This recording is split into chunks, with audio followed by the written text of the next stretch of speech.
ছোট ছেলেটার জন্য মনটা বেশি ভালো লাগছিল না ঈদের দিন সকালবেলা। রান্নাবাড়ি না করেই চলে এসেছি পাশে বাগান বাড়িতে। এসে দেখি অনেক আম পড়ে বিছিয়ে আছে। আমি বড় বড় দেখে আমগুলি কুড়িয়ে দেখো অনেক আম।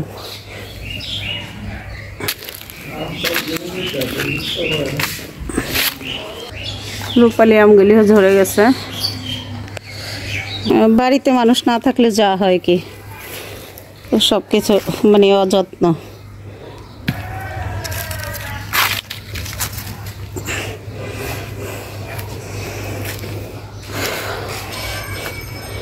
আরো ওদিকে অনেক রয়েছে। এই যে এই যে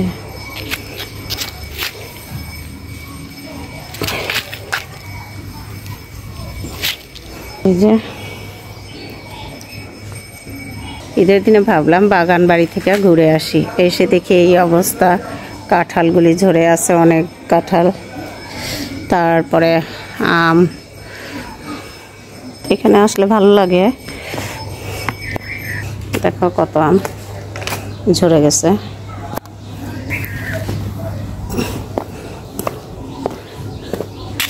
আমি বড় বড় যে একটু একটু বড় যেগুলি সেগুলি নিতেছি।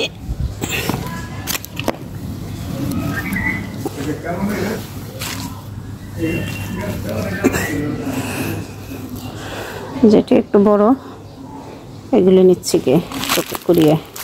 এখানে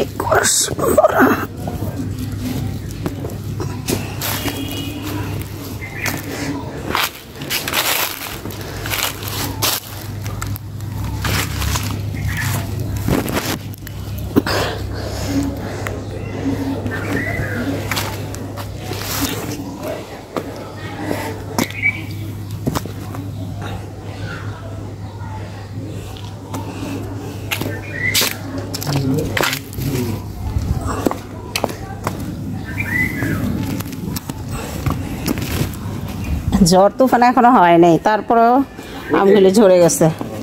আর ঝড় আসলে তো আরো ঝরবে।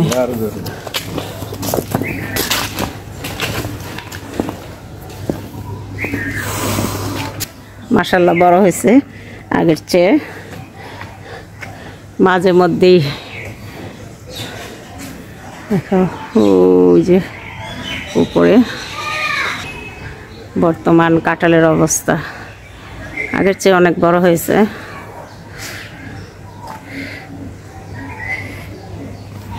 আর কাঁঠালগুলি তো দেখো একটা ঢালেই কতগুলি কাঁঠাল, দারুণ না?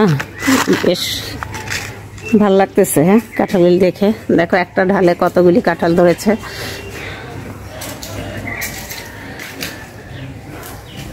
এখানে একটা ডালের ধরেছে 4টা কাঁঠাল। এটার মধ্যে আছে এক ডালের মধ্যে 5টা, এটা আছে 5টা, এটা আছে 4টা।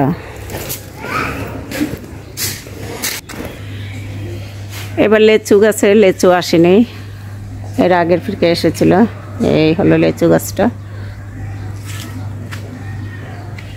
আর আমও এবার কম হয়েছে, এর মধ্যে তো জড়েই যাচ্ছে আমগুলি। আম এখানে অনেকটি গাছ রয়েছে, 1টা 2টা 3টা 4টা 5টা 14-15টার মতন আম গাছ। না, আর একটা কাঁঠাল গাছ। এই কাঁঠালটি আবার এক ধরনের। এই যে উপরে অনেকগুলি কাঁঠাল ধরেছে, গোড়াতেও আছে।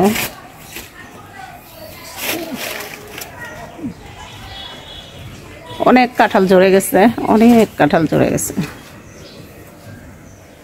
বুঝলাম না কিসের জন্য কাঁঠালগুলি ঝরে যাচ্ছে, দেখে খুব খারাপ লাগতেছে। এত সুন্দর কাঁঠালগুলি এই যে বড় হয়ে যদি ঝরে যায়।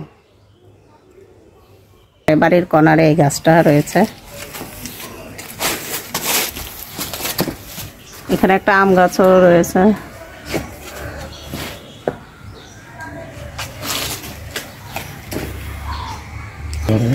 এই যে এখানে সবেদা গাছ, এবার সবেদাও আসেনি। আসলে কথা কি, লোকজন না থাকলে যা হয়, তালাবদ্ধ থাকে তো বাড়িটা, এর জন্য যত্ন করা হয় না। মানুষজন থাকলে একটু যত্ন করা হয়, ফল আসে।